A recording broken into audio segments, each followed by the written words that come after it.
Cuando la alarma se apodera de la sociedad. El sociólogo Leo Mendiondo nos acompaña una vez más aquí en Buen Día Uruguay. Ya chocamos codos, andamos a los codazos, pero en el mejor de los sentidos. Bienvenido, Leo, ¿cómo estás? Gracias, chicos. Muy bien. ¿Y ustedes? ¿Cómo podrías describir lo que ocurrió desde el viernes, por poner un día, ¿no? En concreto? Minuto cero. Ahí está, un minuto cero, hasta la jornada de hoy en el día a día de los uruguayos. Bueno, evidentemente hubo una interrupción de la normalidad, entre comillas, de nuestra vida social, ¿verdad? El viernes hubo, me parece, un punto de quiebre importante donde la gente realmente tuvo actitudes demenciales, ¿no? Porque el problema con esta enfermedad es que nos quita la seguridad, nos quita la certeza, esa cuestión ilusoria que tenemos de que controlamos nuestra vida, ¿verdad? De que somos dueños de nuestro destino y que de alguna manera trascendimos la naturaleza y la podemos controlar. De pronto aparece un virus nuevo, con una altísima tasa de propagación, donde las barreras que sensatamente se han puesto son bastante inútiles en el sentido, quiero que se me entienda bien, que lo único que van a hacer es frenar, ¿no?, el crecimiento exponencial o la diseminación del virus, ¿verdad?, que sin duda va a seguir aumentando, pero de ninguna manera lo van a detener. ¿Está bien? Esto sigue una distribución estadística normal, donde a partir de pocos casos sube abruptamente, quizá exponencial. Fíjense que el primer día hubieron 4, después 6, después 12, 29, 50, ¿no? Con la cantidad de test que tenemos. Si hiciéramos muchísimos más test, seguramente el número de personas infectadas es mucho mayor. Entonces, frente a eso, frente a la pérdida de seguridad, es natural que ese barniz de socialidad que tenemos y que usamos todos los días con cortesía, se resquebraje, porque el propósito es la supervivencia, ¿no? Yo lo decía y lo mencionaba Cristian recién, ayer lo tiré al aire casi que a manera de hipótesis, hasta un poco arriesgada y sin ningún elemento científico más allá de la observación y de lo que uno pueda haber leído en algún momento. Y yo mencionaba el factor cultural, porque en esto de hacer determinadas cosas para tratar de minimizar al máximo la expansión del virus y tener la responsabilidad en cada uno de nosotros, se me hace que el factor cultural es algo muy importante. Y que Europa tenga en España e Italia nuestros orígenes como sociedad, los dos países con mayor propagación del virus, para mí no era un dato menor, más allá, insisto, del tema de que España e Italia son los países que más reciben turistas en el mundo y que todo eso favorece la propagación de un virus de estas características. Pero digo, también se sabe que culturalmente hubo, tanto en Italia como en España, un factor de decir, no va a pasar nada, esto va a quedar como una gripe normal y no va a haber problema. ¿Tenemos ese riesgo o no? Bueno, los uruguayos, es una hipótesis interesante, ¿no? Porque los uruguayos tenemos esa descendencia mayoritariamente y los uruguayos somos muy de no va a pasar nada, ¿no? Sin embargo, creo que desde el viernes hasta hoy hubo un cambio importante en el movimiento de la sociedad. Yo siempre digo, en estos casos, como hoy decían, creo que fuera de cámaras o en cámaras, que nunca tuvimos guerras, nunca tuvimos cataclismos naturales. Sí, recién lo hemos repasábamos. vivido, ¿no?, en una penillanura ondulada, como decían en el liceo, tranquilamente, y de pronto esto nos estalla como una bomba. Pero creo que el comportamiento de la gente, más allá del temor, más allá de esas primeras manifestaciones que fueron demenciales y también egoístas en el buen sentido, ¿no?, pero poco inteligentes, irracionales. Si yo me llevo todo el alcohol en gel, tú no vas a poder comprar alcohol en gel, tú tampoco. Si yo me llevo todos los barbijos, hay mucha gente que no los va a poder comprar. Entonces, pero mucho peor es llevarte todo el papel higiénico, como si por bueno, 6 eso años es no fueras a algo comprar papel higiénico. totalmente irracional, solo para usarlo como pañuelo. No, y las prioridades de algunos compatriotas, ¿no? O sea, que no te agarre el fin del mundo sin Coca Light es una cosa terrible. Ya me tiemblo de solo pensarlo. En este caso lo digo en serio. No, pero es cierto a lo que apunta Leo.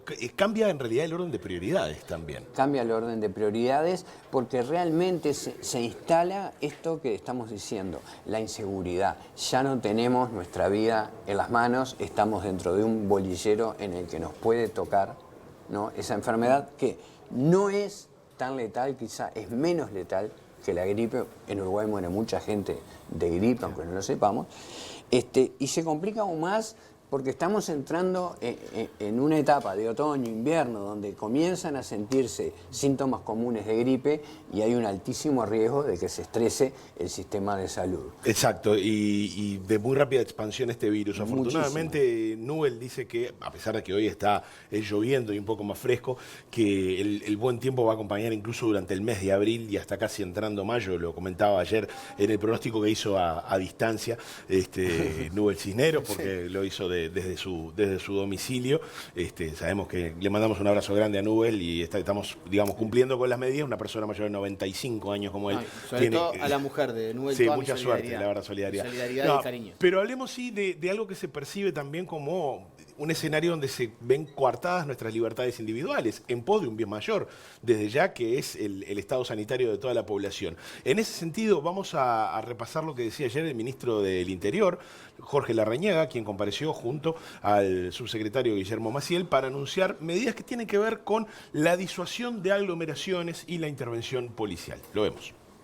Básicamente, uno de los puntos que hablamos con el presidente fue el de solicitar a toda la policía, a toda la jefatura de policía de todo el país, a que puedan, a través de los distintos móviles, exhortar a la población, pedir a la población, en una campaña de bien público, evitar las aglomeraciones para de esa forma contribuir con la situación que actualmente padece el mundo y padece nuestro país.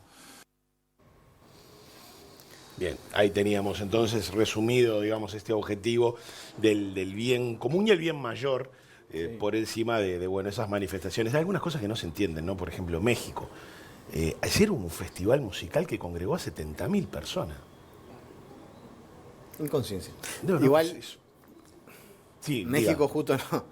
Andrés Manuel López Obrador, casi que al otro extremo de Bolsonaro, es como que tienen comportamiento que Sí. cuesta entenderlo. Bolsonaro también fue a saludar a su... No, a abrazarse con los no. manifestantes, había No, marchas en Río. no, ahí ya ves que Hay- el individualismo no y- conoce ideología tampoco. Por eso digo, claramente hay líderes y conducciones de país que no son capaz no son claramente las más beneficiosas.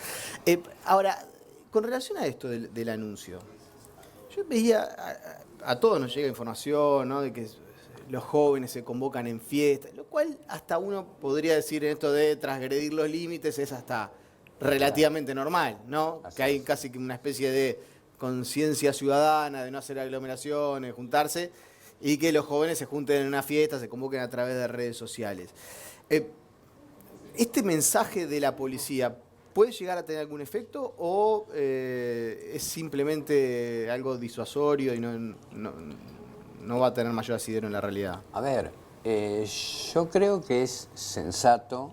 Primero, en un estado de emergencia siempre hay algún tipo de vulneración de nuestras libertades personales. Es decir, yo hoy no tengo la libertad de ir a comer a un restaurante o de ir a comprarme algo a un shopping, o cualquiera de nosotros.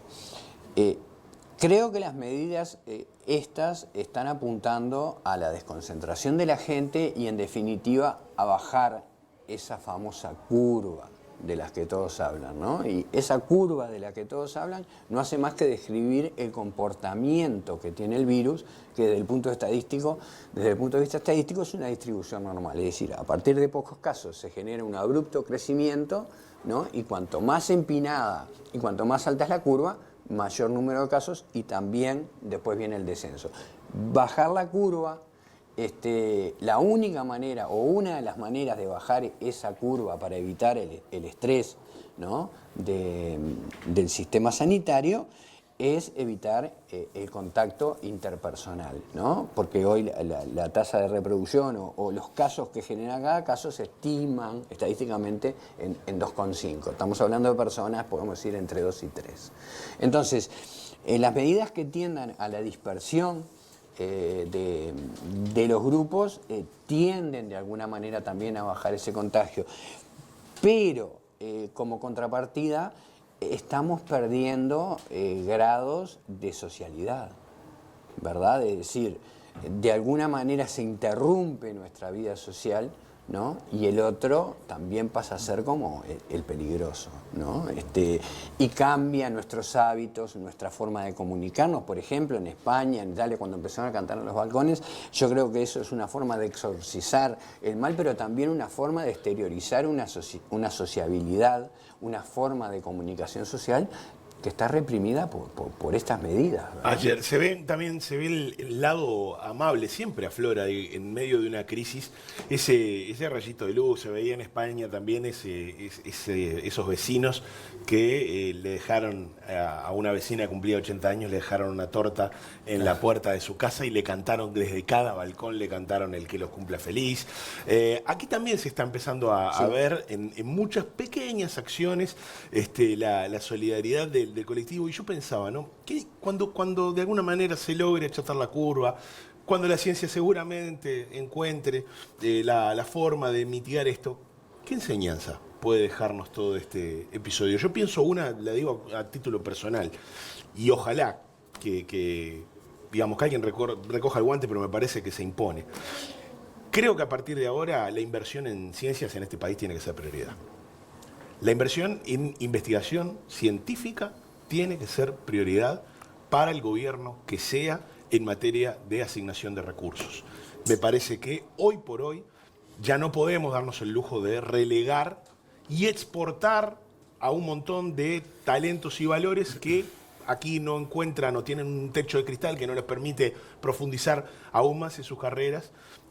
La verdad, quisiera pensar que después de que pase la tormenta, vamos a tener que, entre otras cosas, aplicar allí. Lo digo simplemente a título de editorial personal, pero vuelvo a la pregunta. ¿Qué pensás que nos puede dejar?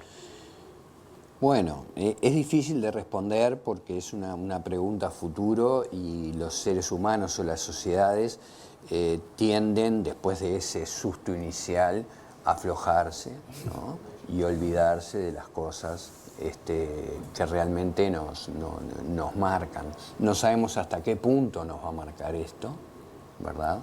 De modo que las enseñanzas que nos pueda dejar no lo sé, pero creo que podemos empezar por un camino con un simple eslogan, ¿no? Que cada cual haga su parte en todo esto. Digo, cuidarnos entre nosotros, saber ser solidarios, que hemos demostrado ser un pueblo muy solidario en muchas ocasiones, y sobre todo cuidarnos y hacer nuestra parte. Sin duda, el país va a quedar arruinado, ¿no?, prácticamente desde el punto de vista económico.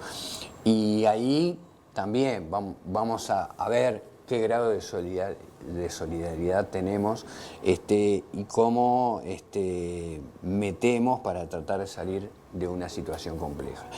Las enseñanzas, bueno, el tiempo lo dirá. Las nuevas prácticas sociales hay que ver si se terminan de instalar, como por ejemplo el teletrabajo, que es algo que ya venía funcionando, y quizá esto nos sirva para darnos cuenta de que es una economización en recursos, etcétera, etcétera. Pero sostengo firmemente que tendemos a olvidarnos, en la medida que transcurre el tiempo, de las cosas malas que nos pasan, porque necesitamos también redimirnos y necesitamos recuperarnos y dejar ese pasado. Yo creo que esta situación va a llevar unos meses como una evolución común, ¿no? Creo que es inevitable que esas cosas ocurran, y veremos qué es lo que nos queda como enseñanza. Pienso que de momento lo más inteligente, lo más solidario es que cada uno de nosotros hagamos nuestra parte. La última en 30 segundos. ¿Cuánto tiempo podemos aguantar en esta especie de cuarentena forzada? Porque ayer es parte de la conversación de WhatsApp con mis amigos todas las noches. Alguno lo aguanta mejor, lo lleva peor. Bueno, otra pregunta re interesante y re difícil decirla. Realmente necesitamos socializar. Los seres humanos necesitamos encontrarnos con nuestros amigos, necesitamos hacer asados, necesitamos jugar al fútbol, necesitamos ese intercambio, especialmente los uruguayos que somos súper afectuosos, del abrazo, de los besos, ¿no? De los saludos afectuosos. No lo sé cuánto podemos aguantar, pero realmente va a ser muy duro para nosotros mantener esa cuarentena como hay que mantenerla, ¿no? Es decir, aislamiento. O sea, el periodo de 15 días va a ser duro. El periodo de 15 días va a ser duro y yo creo que el autoaislamiento va a tener que ir más allá de esos 15 días, porque, 15 días, bueno, sí, no estoy infectado, pero me puedo infectar al día 16. O sea, me parece que este conjunto de medidas se va a tener que prolongar hasta llegar a una meseta en el número de contagios y empiece a descender. Quizá tenemos suerte y como a veces pasa, los virus van desapareciendo solos, vamos generando inmunidad, pero yo creo que vamos a ir tirando determinada cantidad de plazo, pero me parece que mientras el virus esté en la etapa de su vida abrupta, me parece que vamos a tener que seguir teniendo controles importantes para tratar de frenar lo que ya está ocurriendo, que es la diseminación del virus y los casos autóctonos. Leo Mendiondo, ha sido un placer, como siempre, charlar Gracias, contigo. chicos. Un abrazo El placer grande ha sido mío. y a seguir haciendo cada uno nuestra parte entonces. Cada uno lo nuestro, exacto. Gracias, chicos.